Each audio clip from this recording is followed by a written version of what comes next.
Halo semuanya, welcome to The Grid bareng gua Rangga. Kemarin gua sempat lagi cari headset buat PS5 dan belum nemu. Ternyata kebetulan gua dikirimin headset dari EXA, yaitu adalah headset EXA E900BT, dan ini ternyata bisa buat PS5. Jadi kebetulan banget nih, akhirnya gue punya headset buat PS5. Tapi ternyata selain buat PS5, ini bisa buat connect ke device yang lain juga. Dan kira-kira apa aja kelebihannya? Yuk kita bahas. Tapi sebelum lanjut, jangan lupa subscribe dulu ke channel The Grid, karena di channel ini kita bakal banyak ngomongin tentang gadget, desain, dan teknologi, dan insight-insight yang ada di dalamnya.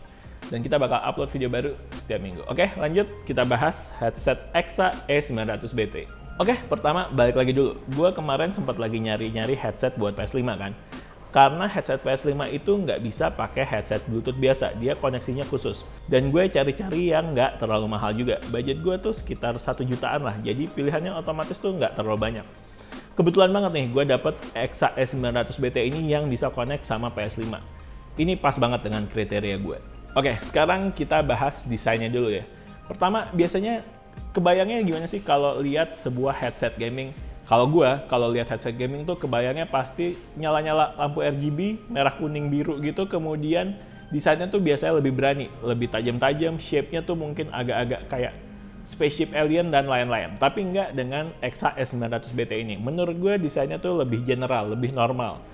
Jadi desainnya tuh nggak terlalu gaming-gaming banget. Keuntungannya adalah ini bisa dipakai buat kegiatan non-gaming jadinya. Bisa buat dipakai buat misalkan di tempat umum dan lain-lain. Nggak terlalu aneh lah boleh dibilang. Shape-nya juga lebih rounded nih, mirip-mirip headset biasa aja. Elemen gaming sih tetap ada, yaitu di logo merah di sisi kiri dan kanan. Tapi udah, itu doang. Sisanya kayak headset pada umumnya aja. Untuk materialnya ini kombinasi antara plastik, metal, dan Fox leather atau kulit sintesis untuk headband dan ear cushion-nya. Buat ear cushion-nya sendiri, bahannya cukup empuk, tapi kalau dipakai dalam jangka waktu yang cukup panjang, kadang suka berasa panas. Overall, gue cukup suka nih sama desainnya yang nggak terlalu gaming, nggak terlalu rame, dan cukup general. Nah, sekarang untuk ke fungsinya. Ini salah satu hal yang gue suka dari EXA E900BT ini dalam hal koneksinya. Kenapa gue suka? Karena ternyata ini koneksinya cukup banyak. Ada 3 koneksi utama, yaitu koneksi dengan jack audio 3,5 mm, kemudian dengan Bluetooth 5.3, dan dengan dongle Wi-Fi 2,4 GHz. Tujuan utama gue tadinya pakai headset ini khusus buat PS5 gue doang, tapi ternyata ini bisa dipakai ke device-device gue yang lain. Bisa dipakai buat ke tablet, bisa dipakai buat Nintendo Switch, bisa ke smartphone, bisa ke laptop bahkan. Jadinya malah multifungsi gitu. Yang tadinya plan-nya buat dipakai buat PS5 doang, ternyata bisa buat device-device lain juga. Untuk dongle 2,4 GHz-nya juga unik nih, karena punya 2 jenis interface, yaitu via USB-A atau USB-C. Pakai USB-A bisa untuk PC atau PS5, sementara yang USB-C ini bisa digunakan untuk tablet atau smartphone.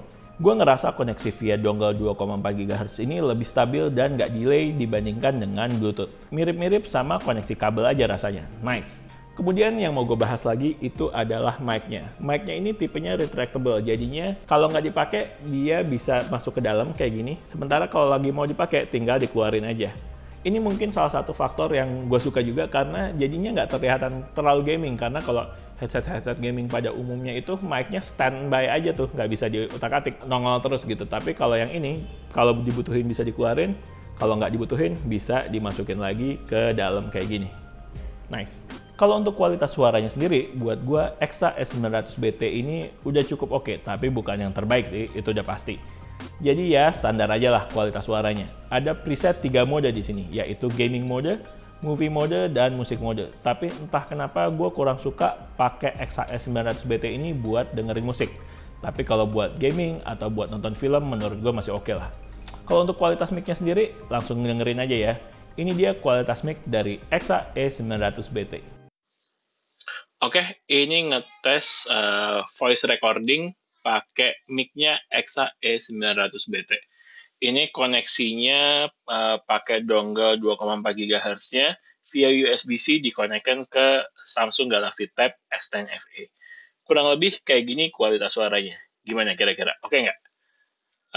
Silakan didengar sendiri ya kualitas suaranya kira-kira kayak gimana, bagus atau enggak, silakan dinilai sendiri. Oke, thank you.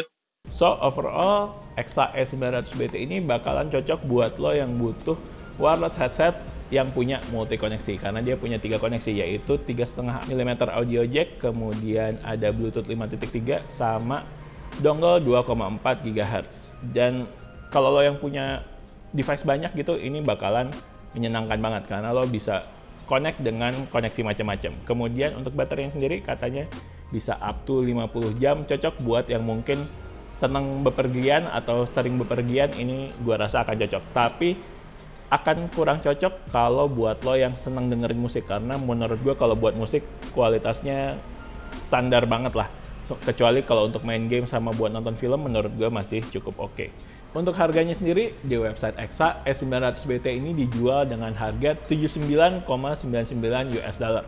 Atau kalau dikursin itu sekitar Rp1.250.000. Tapi kalau beli sekarang, katanya tuh ada diskon 20%, jadi kalau gue hitung-hitung itu jadinya harganya sekitar $64. Kalau dikursin itu sekitar 1 juta pas.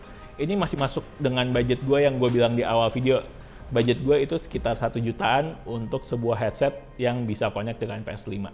Dan EXA S900BT ini masuk dalam kriteria tersebut. Oke, sekian video dari The Grid. Like videonya kalau emang suka, subscribe channel The Grid, dan follow Instagram kita juga di thegridco.id. Oke, The Grid sign out. Bye.